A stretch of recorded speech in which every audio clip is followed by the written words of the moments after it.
Hello, ladies and gentlemen. Thank you for hitting that play button for another episode of the Hetty Coleman podcast, where I sit down with fabulous people for go-in conversations. And go-in is being consistent and doing the right things that allow for you to achieve the wins that you have defined for your life so that you can live out your greatest story. And I want three things to happen as you listen in on this podcast. One is I hope you learn something, or just learn about my guest. The second thing is hopefully you are inspired to take action. The third thing is community. I want community to happen. So please join the community. And when I think about community, it's around this idea of us achieving our wins, and how do we achieve that is kind of learning from one another. What are some right things that we can be consistent in order to achieve those wins? And so talking about fabulous people, ladies and gentlemen, today I got a fabulous person in the studio. What's up? The one and only Taylor Upchurch. How you doing? I'm good, man. I'm good. Good. I'm glad to. This episode is brought to you by Paradigm Shift. Paradigm Shift works with educational groups, corporate teams all over the country to unlock every individual's leadership potential through curriculum and team building and so much more. Paradigm Shift believes in learning leadership through experiential learning. There's something special about the act of doing rather than just listening. We want to show you the power of connection through Paradigm Shift. Visit ps.company. You heard that right. ps.company, not ps.com, to explore topics, workshops, and curriculums. Let's create positive change together. And I want to vouch for Paradigm Shift. I've done some work with them in schools and in corporate settings. They are dynamite. Go check them out. ps.company. Be here. How do we first meet? And I think we met through our friend Denver Duncan. Yeah. I don't even know where it was, but I think we met through him at some event in Oklahoma City. He introduced us, and then just kind of stayed connected through that. Yeah, from there. And then I did the leadership thing for y'all when you were at North, right? Correct. Yeah. After Denver introduced us, while I was at PC North, I had you come out to that leadership camp out at the canyon. Way out there. Yeah, way out there. it was quite the drive, but yeah. Do they still do that? Yeah. They do. Have you had any, I know that we'll probably get into that, but you're no longer at PC North, but have you had any participation in it at all since you left, or no? I went back out there a few times since leaving and moving to a different school. I went back just kind of hang out and see old friends, and they're still doing it well and keeping it running. So that's it's cool. fun just to be back in that place. That's really cool. Man, so you in the classroom for 14 years. Yeah. Then you transition into, I guess, what they call it, administration. Yeah, assistant principal, administration. Yeah, administration. Yep. When you were a kid, we're going to take you back a little bit. What do you think your friends would have said? Taylor, when you grow up, you're going to be... Man, I mean, I don't know. I think they probably wouldn't have said teacher. Like, I mean, I don't want to tattle on myself, but I wouldn't. I was studious, but my study skills were lacking, and I didn't take it too awfully serious in school. So I don't think they would have thought I would be, leading a school or working in a school. They might have said I would. They might have recognized I'd be working with people, though. Okay. Yeah, you're a people person. Yeah. How would your family describe you, like, as a kid? Like, what would they... Taylor was what? I know when I was younger, I was a hothead. Oh, really? Like, you had a temper? Like, you get angry? Really? I mean, I remember my mom kind of reining me in at some athletic events because I had a little bit of a temper. That was the first thing that came to my head, but, grew out of that. Yeah. As I got older. Yeah, I was about to say, I can't even imagine you. It's you almost seem pretty opposite. chill. Like, I grew up maybe in that mindset, and then opposite of it. Yeah. Now, I wouldn't see that in myself.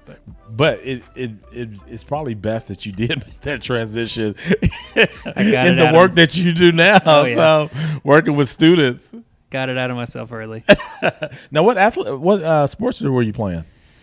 I grew up playing basketball, soccer, mostly. Played a little bit of football, but yeah. Mostly Did you finish out your high school playing a sport? Yeah, I played basketball and soccer. Oh, did you? Okay. And, Did you play collegiate ball or anything No. like that? Okay. no. So when did you decide you were going to be a teacher? What did that? How did that come about? I mean, in school, I was doing service learning stuff. I was a student aide, helping out in classrooms, helping out in the offices and things. I never really thought, okay, I'm going to go to college to become a teacher. But once getting to college, my first year and a half, I had no idea what I wanted to do. I was taking science courses and enjoying that, and then started thinking about what I needed to, claim a major, and thought I should get in a classroom. I started thinking about to some of the teachers that I had and the impact they had on me, and really through those science classes, there's a couple of science teachers that pop into my mind that I'm like, okay, I was remembering things in college that they had taught me and thought maybe that's something I should get into. Yeah. Who were those teachers? My anatomy teacher, Mary Service, and my freshman biology teacher, Sandy Johnson, chemistry teacher, Kevin Dixon. Those are, some of the science teachers that really impacted how I taught and what I brought to the classroom too. So, what was it like? If you can think back that far, of course, sometimes you just know a person made an impact on you and maybe not have anything specific, but were there some things that you saw in them in the classroom that you like, they consistently did this, which allow for them to be the best teachers? I think it was different for each of them. Yeah. I know in biology it was just fun to be in there. It's like that teacher had a pet python in class that I remember, and like that's odd and strange, but she would let us get the python out in class, and while we're taking notes, it's crawling around you and all kinds of things, and just different. Like class wasn't boring. You'd go in and something would be fun in there, and you would be excited to go to that biology course. For the anatomy course, Miss Service was always at all the sporting events, and she supported you outside of the classroom, and so that was huge to kind of look back on and see somebody like that. Yeah. Was there something during those times, high school or whatever, that kind of was a pivotal point for you that you remember? Like maybe something that happened to you, like, you know what, I need to maybe take life more serious or change of friends. Was there anything during that time? I don't think so. I mean, it was all in college, huh? Oh, yeah. High school was just kind of a enjoy life and kind of go through it. I mean, Denver Duncan, we mentioned him just a minute ago. Grew up with him, and we were just kind of living life and having fun. Yeah. Yeah. Now, where'd y'all go to high school? We're from Woodward, Oklahoma. Woodward, okay, yeah. I knew it was not in the Oklahoma City area, but yeah. Woodward, Oklahoma. Cool. And so you end up going to college. How did you decide which college you were going to go to? I don't know. I mean, my parents didn't go to school. I think I had friends going to OSU. My girlfriend at the time was going to OSU. So I ended up there. Nothing. You must have been a decent student for sure then. If you just kind of gradually going to college and end up at OSU. I was a honor student. Oh, okay, and stuff, yeah. But I didn't study a whole lot. Yeah. It didn't make me. No, yeah, that makes I wasn't on the doctor pathway or anything. Now, what kind of student was Denver? He was a student. I mean, he got it done. He graduated. He graduated.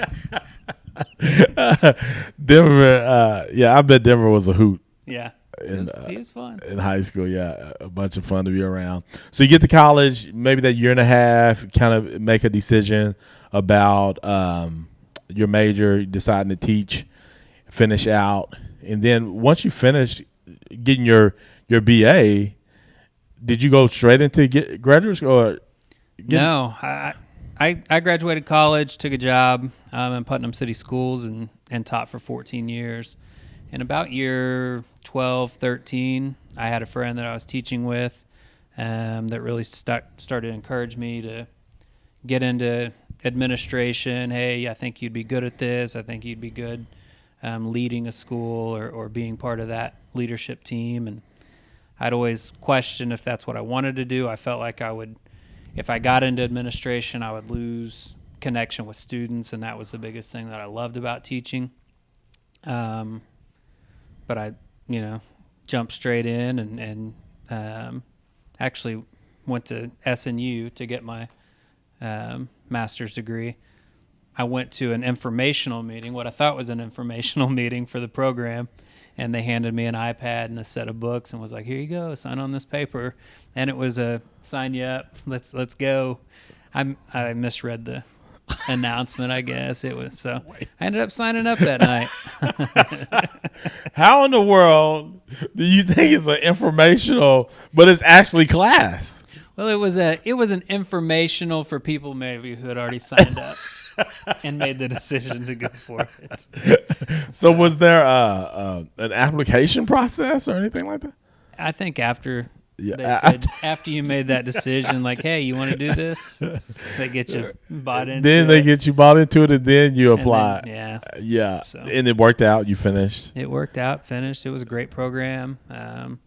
It was a cohort that kept me in a group with there were 25 of us, and we had all of our classes together. And so those are kind of still people that I reach out to for administrative questions, or any time I'm like, hey, I've got this situation, how would you handle it? So those are still some good people to have connections with. Yeah, that's good.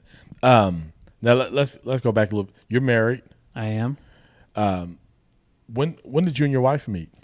We met in high school. Wait a second. Is this the girl you? This is the girl I was dating that sent me to OSU. Oh, really? Still well. So we're still together. It was a good call. It was a great call. Great call. So we grew up together. I've known each other since 7th grade and kind of started dating our junior year of high school and have been together since. So now, who came? So you all were friends, 7th grade. Who came out first and like, you know what? I think I like you more than just. What was that like? We were the friends that would like, okay, let's go to McDonald's together, or, And it's just the two of you. And just the two of us, or maybe somebody else that was dating, and then her and I, and we were just buddies for the longest time. And then we worked together at a movie store, at a Blockbuster type movie store, and I don't remember who made the first like, hey, let's or whatever go out on a date or whatever. It made, I don't know. Maybe it didn't even happen. Maybe y'all just kind of ended up. Kind of kept hanging out together more. And so, that's what's great about JC's her name. JC and I's relationship is like we were good friends, best friends together before we even thought about dating or anything like that. Yeah. So.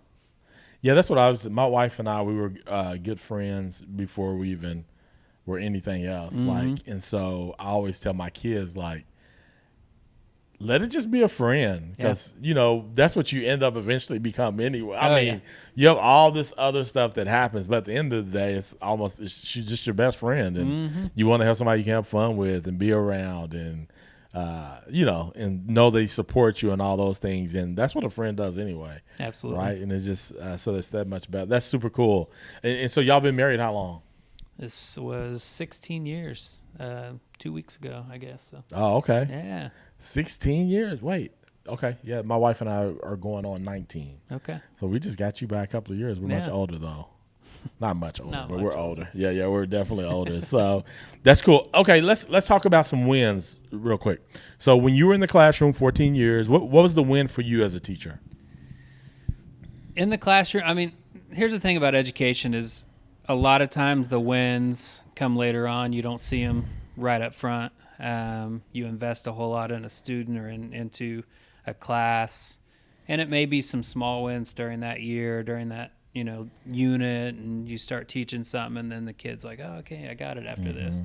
The big wins, I think, are past that, when kids graduate, when you meet kids when they're 9th graders, because I was teaching high school, and then you see them throughout the years and they graduate and you're like, okay, they made it. Those are the wins. Or honestly, something that's really awesome. Like I was invited to a few weddings of students that I had, and that's really cool to see them as adults. And a couple of years ago, I was at Del City, and I was able to hire one of my former students. Get out of here. Yeah, so it was a win to see her like get into a classroom.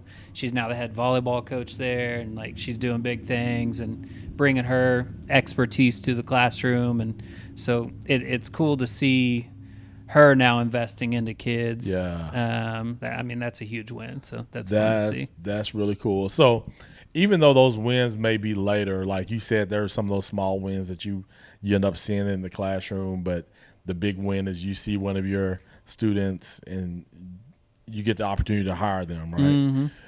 In that, though, like, what are some things that you showed up every day and you like and was working to be consistent at, just maybe even for the long term, the big picture of helping your students evolve?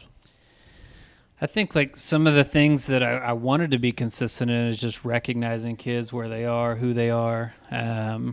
Relationships are, you may hear that and it may be cliche, like building relationship with students has the greatest impact on their learning than anything else. And so being intentional about getting to know them, what do they like, who their family are, what are they doing, are they working outside of school, things like that. I think I was intentional about that each day. Talking to them outside of the door, going to their events, seeing them outside of school. And then that stuff pays off later because you do have a relationship for them. It wasn't just a body and a desk, it was a kid that I wanted to invest in, that I wanted what's best for them and them to grow up well. And so I think that would be probably one of the things that I tried to remain consistent in, is just showing up, being there. Yeah, that's cool. Yeah, you talking about the outside of the classroom, at the door. I like the way that you said that. And when I think about at the door, is that just greeting them when they're coming in, or do you literally mean out at the door, meaning like being involved in their activities and things like that? I mean, when I say at the door, like I mean being out in the hallways and being there greeting them, for sure. I mean, if you're a teacher in a classroom and you're not welcoming your kids coming in, how are they going to feel like it's a safe place or something if the teacher's out there high-fiving or shaking hands or whatever else as they come in and they're excited that they're there, those kids are going to be excited to be in your classroom. So, yeah, I think that's an important thing. Thinking about that building relationships part, of course, like you said, that sounds cliche, but it's so true, right? It's all about building relationships. And in that building relationships and the students start getting comfortable with you, how does that impact their learning? And I think that kids, if they trust you as a teacher or trust you as an adult, they're going to work harder for you. They're going to put out more effort. And so I taught science, and if that's them trusting me, even if they may not understand it, they'll put out a little bit more effort for those kind of people. It may not come to them easily, or they may not understand it, but they're going to put in work for you. I was also a coach there, and I wasn't like the yell them down people's throats kind of coach. I want to build a relationship with you and have my players work hard for me because they didn't want to disappoint me. And I think that kind of goes back to the classroom a little bit, building those relationships that you don't want to disappoint somebody that you have a relationship with. Yeah. As a teacher going to activities, like I don't remember ever having a teacher come to one of my activities, now a youth pastor, I have seen that happen. I don't know if I ever had a youth pastor ever come, but just thinking about as a teacher, I mean, I think that's kind of cool to hear you say, hey, I was trying to go to some of their activities. Was that something that you saw other teachers do, or what made you recognize like this is probably important that I do this? I think probably, I can't remember who maybe specifically said it, but I think that somebody has, talked about that early on, like, hey, if you want these kids to respond to you and respect you at whatever respect means, you're going to have to get to know them outside of the classroom. And that's, for me, when I was teaching, that was the fun part of education in school, is going to those games or the band concerts or the drama production or whatever it is. Like, I mean, my classroom was fun. I taught environmental science. I thought it was kind of fun. Did you have a python? That's the question. I didn't have any. I didn't have any live animals. But I think the outside stuff made my job fun. That was where I didn't have to stress out. That's where I could just relax and stuff. So, yeah. Yeah, that's good. Thinking about going to those activities and things of that nature, I know that parental involvement is important. In doing that, showing up to those activities, did that help with that, or did you not see any real return as far as the parents being more involved? As far as my relationship with parents, going to activities, it may seem as though that may kind of help you build relationships. Absolutely, beyond the classroom, even with the parents, which may help them be more involved. I don't know if you I think that's a great point. You're not only going there to see the kids perform or see the kids, play that sport, but you're going to run into parents there. They're going to see that you're investing more time in your kid. They're going to trust you more in the classroom. And then when you do have questions or need something in the classroom, or, hey, I'm seeing this in your student, it's an easier conversation with that parent. So I think that you talked about community earlier, and going out into the community, and not just games and things. Like, I would find out where our kids worked and go to their jobs. Like some of the kids working at McDonald's, let's swing by there, because you're going to see some of your students. Or somebody's family owns a restaurant, let's go over to that restaurant. And then you start getting to know those families and things too. So I think that's super important, to get out and see the kids, but also meet parents that way. Yeah, no, that's good. And also, I'm thinking about too, the success. How do you kind of define success for your students? Because success isn't always straight A's. No. Right? And so how did you kind of gauge success? What are some other things that you looked for as far as gauging success for your students?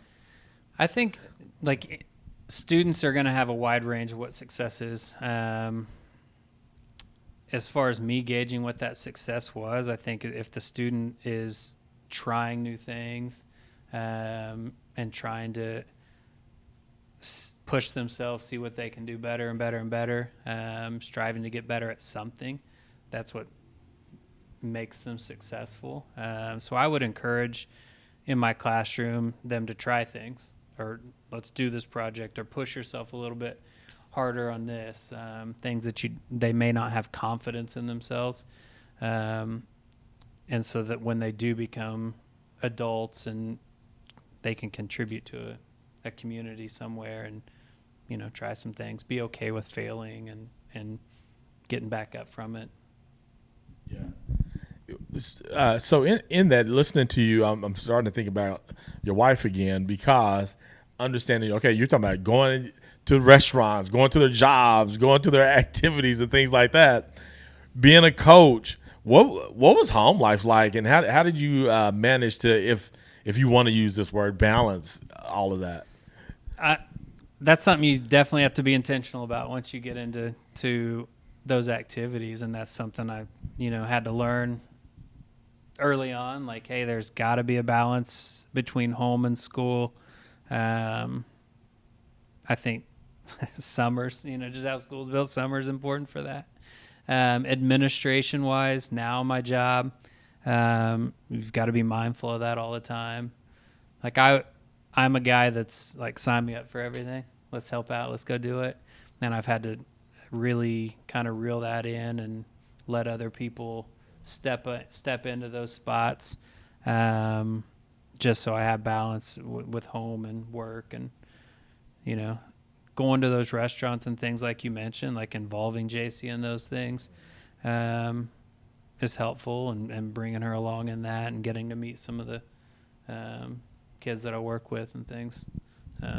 Did you find that JC began to kind of have relationships with the students as well through probably her coming and let's go grab dinner with this student or while they're working or whatever? Yeah. Did she eventually start feeling like she is an addition to the classroom for you? I think with my athletics and the teams that I was coaching, when she would start, coming to games or showing up to some of those things, I think that she started feeling like she was part of that a little bit too. And then it always made her feel good when the students or the players would recognize that, hey, there's Miss Upchurch, there's Mr. Upchurch's wife. And so, yeah, it was fun to see that. Yeah, no, I would only imagine like that's the way it is. My role as a pastor, like my wife's not, she wasn't one of the ones who, she's not one of the pastors, but she eventually becomes one of the, like her role becomes that of a pastor because you just end up getting them involved, especially. Yeah. And I see teaching almost as a nonprofit. When it starts being nonprofit work, it's almost like the whole family signed up to be a part of this, where it's not that way with corporate world or when you work at McDonald's or whatever. It's not a family affair. But whenever you get in a nonprofit, it becomes a family affair. Mm-hmm. And so, which is cool. Upchurch, where's that come from? Have you ever looked that up? Like my grandma, she's real big into the Ancestry.com stuff. And it's nothing. I don't think there's anything. I think we're European, and that, I don't know. My great grandparents were peanut farmers in southern Oklahoma, and it's like it's definitely a cool name. So Upchurch, when you said Miss Upchurch, it really sounded really cool. And so you were in the classroom 14 years. Somebody 12 years in, before you get to that 14, says, "Hey, you should look at administration. Think you'll be good at it." However you said that, you make the big jump out of the classroom into administration. Like how did that feel, or how has it felt for you? At first, it was super scary because my biggest thing, like I said, was like I want to have a relationship with these kids and be able to, see them every day and get to know them. And I was worried that I wasn't going to get to have that. But as I've been in administration now for 3 years, going on 4, you still get to build those relationships. You still get to see those kids in the hallway. Some of them are in your office sometimes.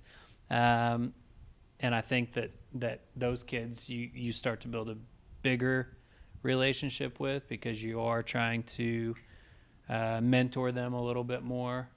I think as an administrator, you have a bigger umbrella of students. You don't just have your 100 that are on your class roll, and so you've got more that you can impact. So I'm comfortable with it now. I am, but I still I want to see some of those kids when they get out of high school, see what they're doing and things like that. So that's big for me to see their success when they get out. Yeah.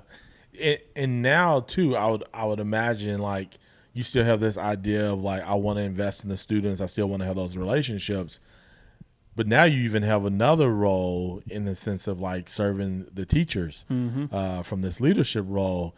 Do you have some of that same mentality as far as in this role now? Also, I got to be intentional about building these relationships with these teachers so I can serve them in order to be the best teachers. And what has that looked like for you? Yeah, absolutely. Like that's one of the reasons I even started thinking about administration, because I found myself as a teacher, like mentoring some new teachers, even if it's in the lunchroom and some teachers are new to the building, and just welcoming them and trying to build that culture among the staff. I really enjoyed that portion of it. And so that was one of the big pushes to become an administrator, to see if I could be a culture changer in a school and build that positive culture, to grow up some new teachers and help them become great teachers. And the relationship side of it absolutely is important. just as important as what it is with students. If I need a teacher to, get better at this or get better at that, if you got a relationship with them, that conversation is going to be a whole lot easier. It's not going to be you telling them what to do. It's, hey, let's try to do this. Let's work on this here. And it can be a conversation and not something that's negative or whatnot. So I think that those relationships come in handy whenever you're working alongside somebody. I never want to say that teachers are working for me or anything like that. Like, we're working alongside each other. We have got the same mission in our school. We want our students to achieve greatness and have success. And so if I can help them alongside them and serve them more and make their job easier in the classroom, then that's kind of what I want to do. So that's cool to hear you say, like, you're not saying so much that, like, I'm going to teachers' activities, like that's not the case. But man, meeting them in the lunchroom, all right, and what are some different ways that you can bump into them and go beyond the classroom to build those relationships? So you definitely have the lunchroom, but was there any other way that you did that outside of the school, or no, not really? I mean, that leadership thing that you came to, pulling new teachers into that. Finding teachers that weren't involved in certain stuff. Maybe they weren't a coach, or maybe they weren't a club sponsor, but they still had great relationship with kids, like pulling them into an activity so that they have, one more hand in a student's life, and just being intentional about seeking people out that, I don't know, like, I would go out and find teachers that weren't connected to the school as a whole and connect them in that way. And I think as an administrator, you can do that too. You find teachers that are great teachers in their classroom, but may not feel like they're part of the school as a whole. And if you can pull them in and connect them and maybe give them some more leadership skills or opportunities to be a leader amongst their colleagues, it makes them have a little more pride in the school and feel like they want to be there. I think that just leads into, like, the teacher shortage and teachers getting out of education and all that. Like, you've got to make them want to stay at your school. One, like, how are you going to do that? And then how are you going to keep them in education as a whole? And they have to have some worth and feel like they are important in that area. So. Yeah. Was there anything that you weren't doing as far as thinking about keeping teachers? Like, was there, because you've been in administration how long now? 4 years? 3 years going on 4. 3 going on 4. Over the last 3 years, you recognize, oh my goodness, we're not keeping teachers. What was something like, okay, this next, like maybe it was year 2, your 3rd year, you're going to 3rd year. Like, was there anything like you adjusted or changed in order to kind of say, you know what, I want to be intentional about how do we keep these teachers? I mean, I think that new teachers coming in sometimes can get lost in the chaos of school starting, and then they get burnt out real quick.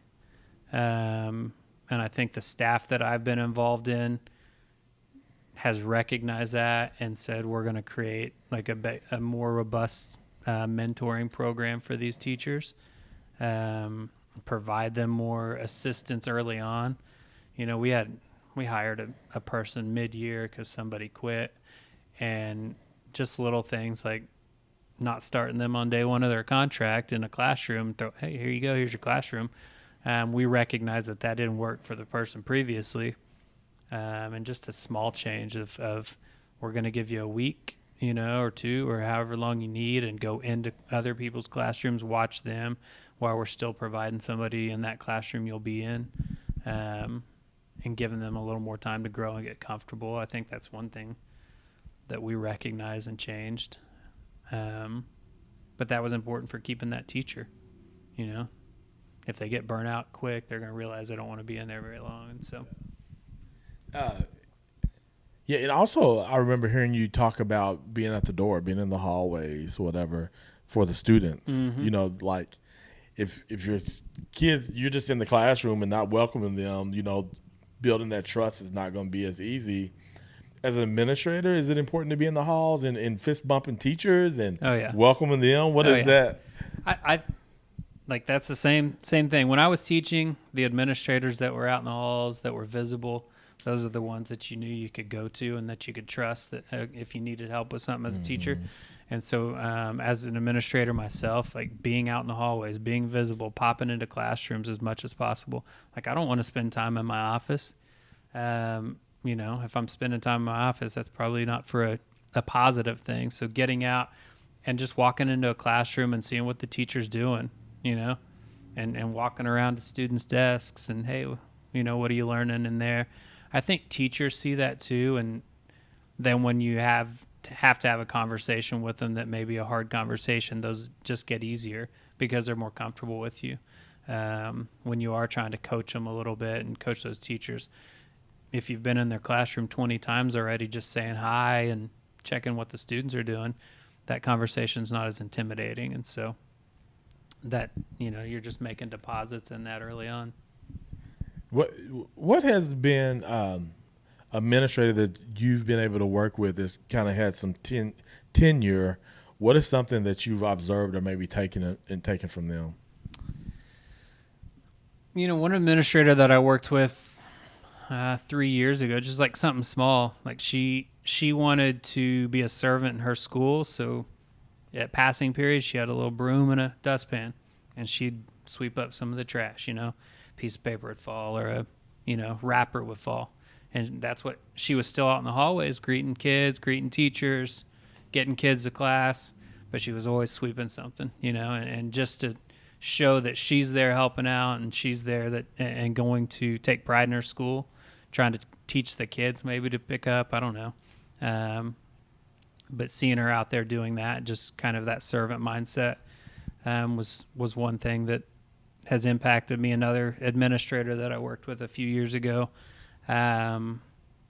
she was great at keeping her door open. She was great at letting people just come in and vent or come in and talk, or it may not even be about school or a student, maybe home life or whatever else. And I think adults and teachers, people in school, they need somebody to be able to even kind of just vent to or talk to. And as a leader, that's you need to be an ear to that sometimes. So that was something I learned from her. She was a great culture builder and great at building that. She retired last year, and so she served her time and moving on. When you say culture builder, like what did that look like for somebody listening in? You say, hey, she was a great culture builder.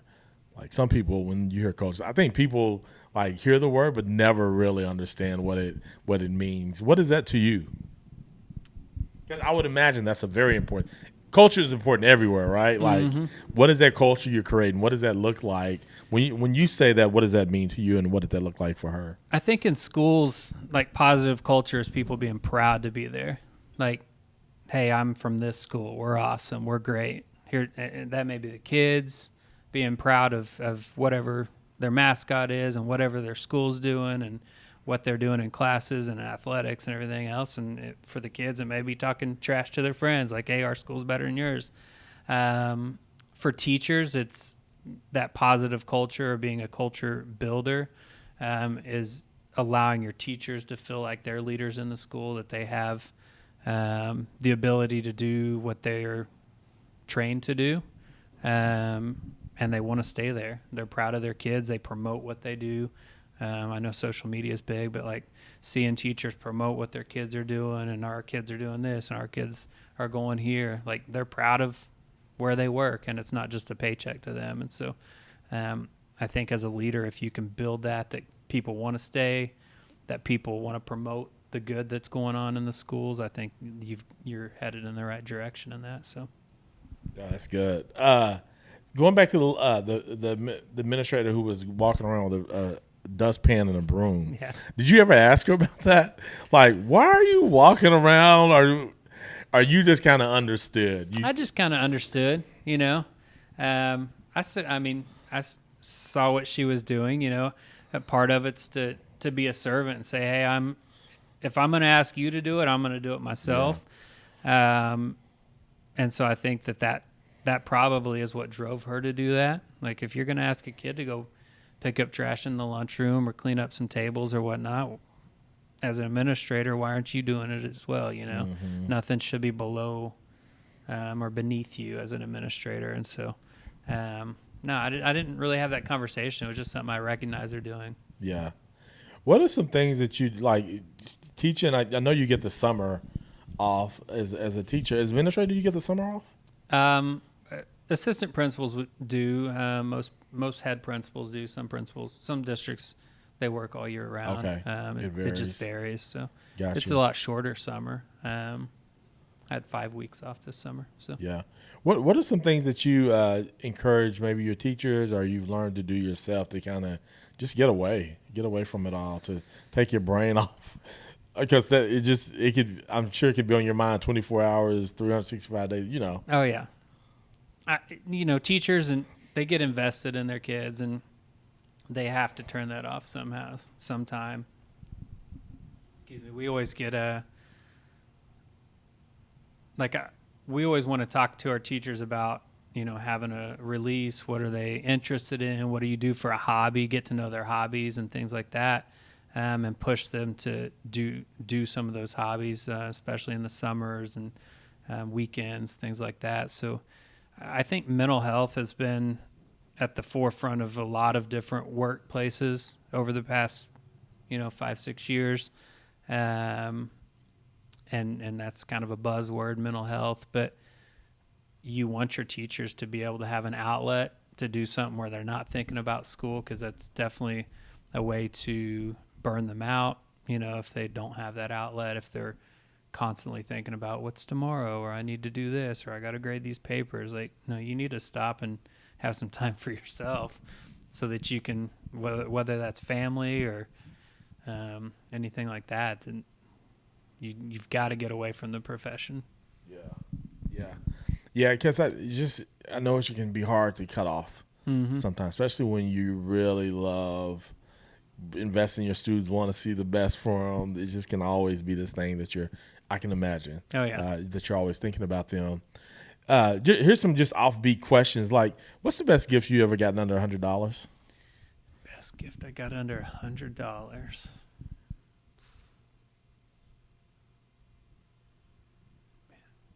I mean, this is one of my students. It was an artist, and she made a handwritten, drew me a picture of a note, and then got me some Jolly Ranchers because she knew I like Jolly Ranchers. I'll remember that. That's good. She just knew I like Jolly Ranchers, and then so randomly she bought me that. Yeah. What's the book you suggest the most to people to read? I really like. Let's see. I'm going to get it wrong. I'm going to say it all backwards. 1,000,000 Miles in 1,000 Years. Is that yeah. Who was that? Who wrote that? Donald Miller. Donald Miller. Yeah. So I really like that book. I think that, I would suggest people read it, and building a bigger story for yourself, I think, is the big idea of it. And what's your story? Yeah. Yeah, he has a workshop that he calls Brand Story, and so it's all about that thought is bigger story. What is your story and all that stuff. So really good. If you had a billboard that could say anything, digital, whatever, all the world's going to see it, drive by it and see it. What does it say? I have handwritten cards that I had printed out, and at the bottom of it says, "Be patient, show grace." It's kind of my mantra. Yeah. So. Be patient, show grace. Yeah. Do you get a lot of opportunities for that in your work? Absolutely.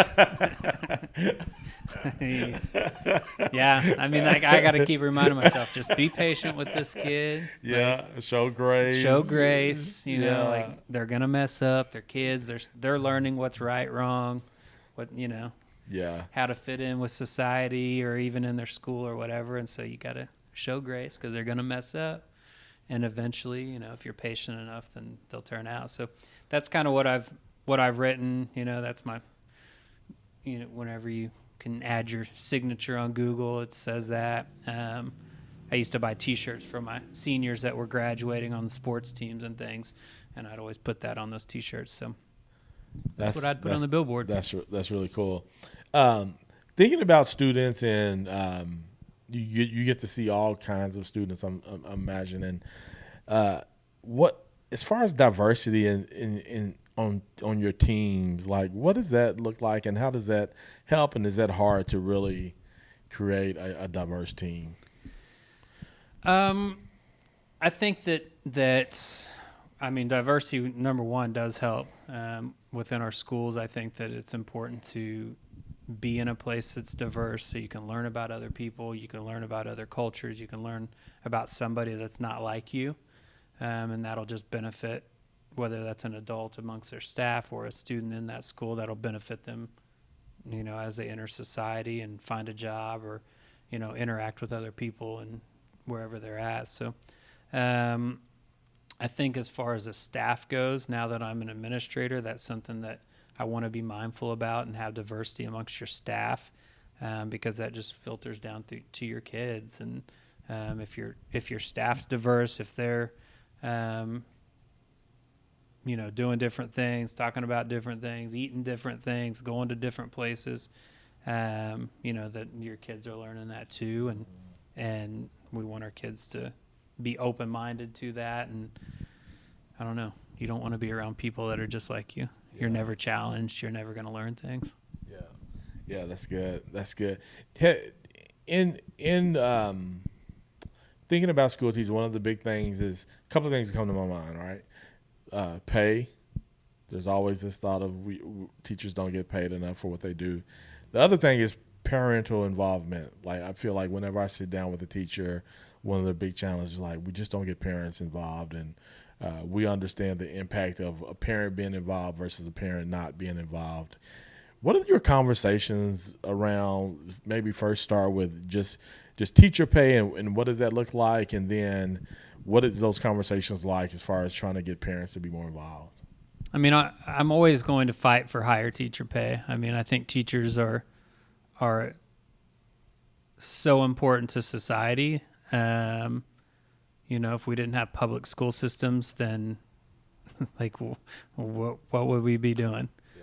Like I'm sure there would be some places that fills in the gaps a little bit, but I think school systems in itself teach people how to function around other people and teach them these skills. Maybe it's not learning science or math or whatever, but how to problem solve and how to, work with other people and teamwork and things. So I think teachers are teaching those lessons for 13 years of a kid's life. If we're talking public school, they should be getting paid more and be compensated for that, the time and the energy they put into it. For a lot of teachers, it's a passion of theirs. It's not just a paycheck. And so I feel like that they definitely should. They're underpaid and should be paid more for sure. Parental involvement, I think it is difficult to get in some places. I think that you need to be have some different ideas of how to get parents involved. You've got to kind of find some off the wall ways to get parents involved, and maybe it's not you can't start by asking parents to volunteer for something. That's not where you start. Hey, I need you to volunteer to sign up for the for the science fair, for the field trip. Yeah. That's not where you start with those relationship with parents. You've got to start thinking outside the box, and maybe I've thought if you want parents to get involved, let's have a kickball tournament and a hot dog roast, for parents. Keep your kids at home. Here's the parents of the ninth graders coming to this school. And so the parents start to meet each other. Then they feel when we talk about schools and we talk about all the stakeholders that are involved, whether that's your students and your teachers and your administration, the community members that have the businesses around the schools, and the parents, they're all making decisions together for it. You've got to have your parents feel like they're actually a part of the school and not just a invited person once in a while. They're part of the school as much as anybody else is. And so it can't just be the volunteer part. You got to involve them in other ways.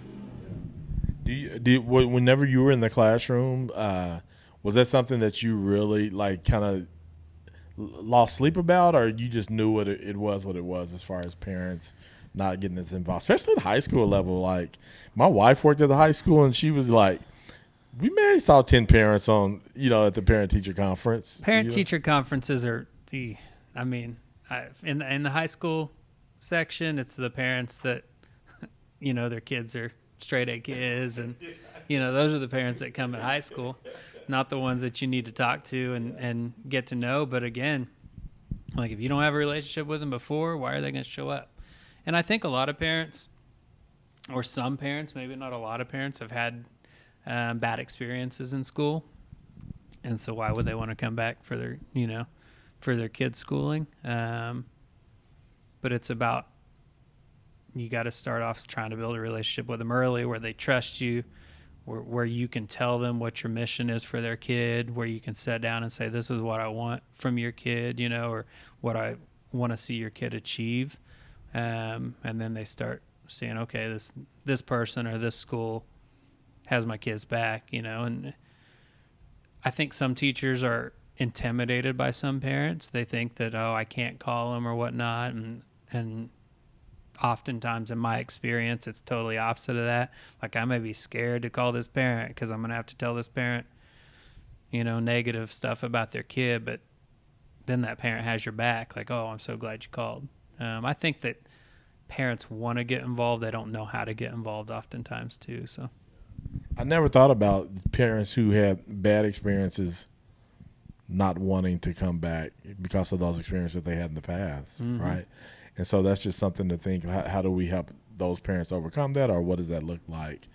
And, so true, like, parents who seem, just from observation, the parents who don't need to be there are there.